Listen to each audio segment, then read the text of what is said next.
Guys, magandang hapon po sa inyong lahat. Nandito kami ngayon sa Paradiso kasi graduation ng aking pamangkin na si Ken Ken.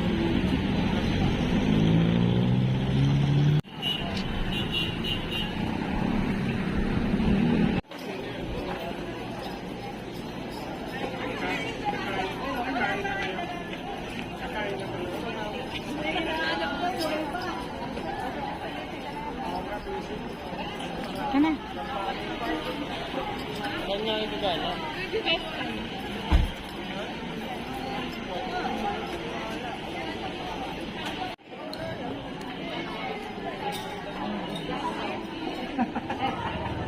Ken. Eduardo. Kunin Eduardo. Yan. Ano? Hindi, pipicture pa ata sila eh. Pipicture pa sila.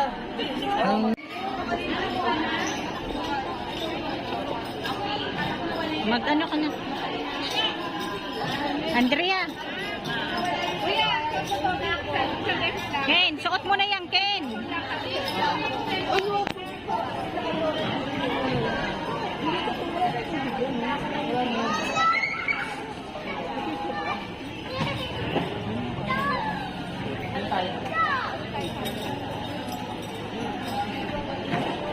Suot mo na, Ken. Akin na.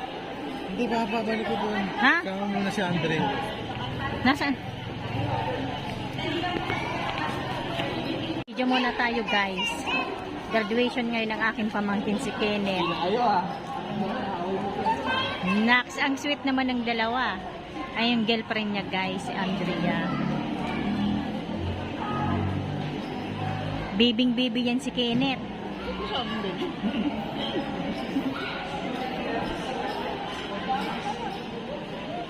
Talaga ng pako mo. Ah, mamaya, be.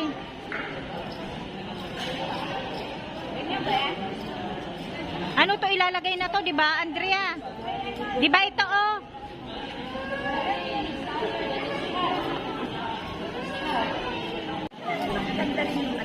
Doon ka, be.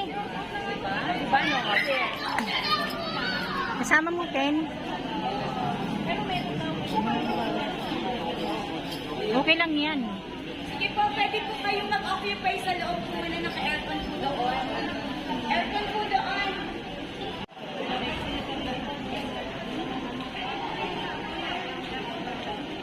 Be.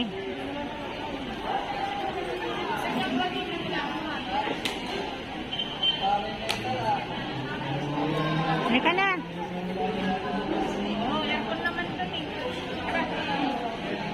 Oh, ayan ate Michelle, ang anak mo, poging-pogi.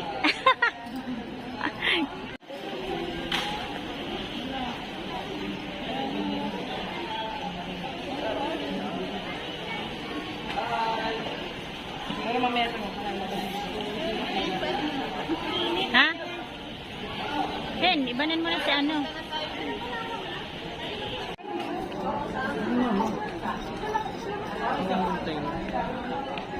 Pasko, sabi ni, ano pang inaantay mo? Sabi ni daddy mo. Ewan ko. Ba't pala nag-block na lang ako? Ikaw kasi.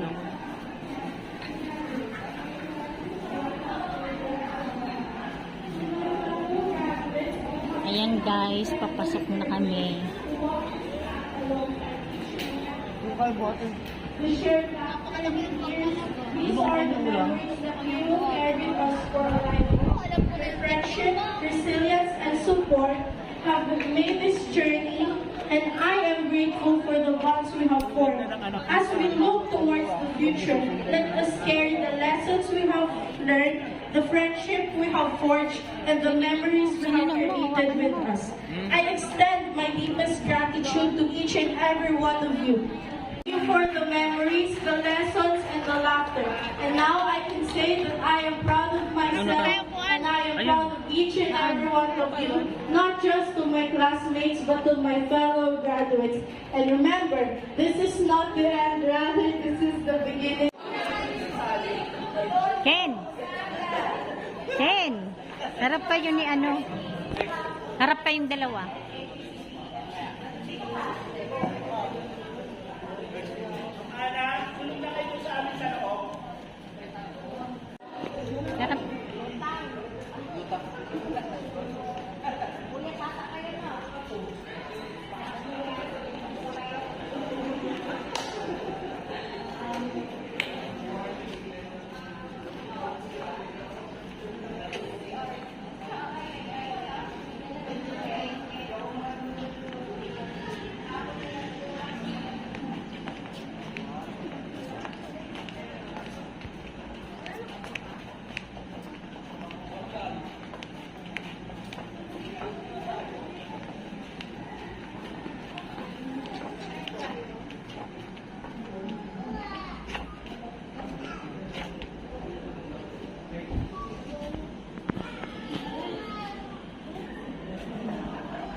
Ken.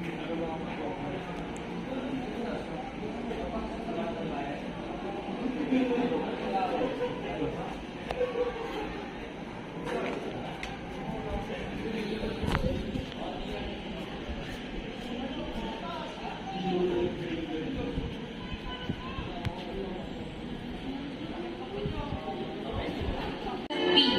He is a silent type and calm person and a man of limited words. His ambition is to be a chef. Cordetta Amaya Joanna D.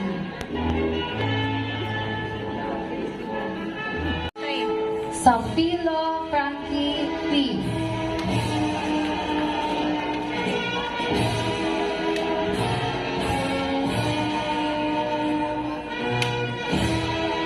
For the grade 12 class, we have Francisco Dwayne Elijah M.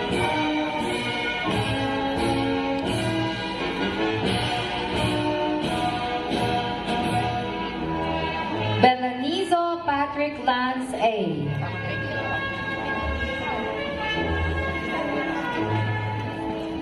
Correa Raul Samuel B.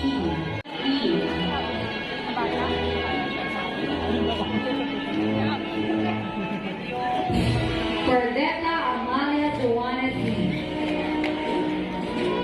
Sapong Julius I.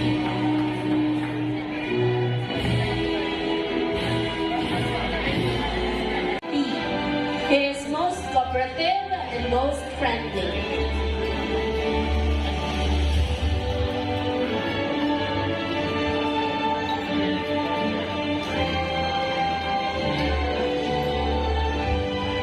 Cordetta Amalia Joanna D. She is most courteous and most friendly. Academy, Jesus, the heart of God, Christian Academy. I vow to cherish the dignity of labor The dignity of labor, and to do faithfully and to do faithfully all my duties all my duties, with industry, perseverance, and honesty. and honesty. I vow to exercise How to exercise all the skills, all the skills, knowledge, knowledge, and abilities abilities which I have acquired which I have acquired for the betterment for the betterment of myself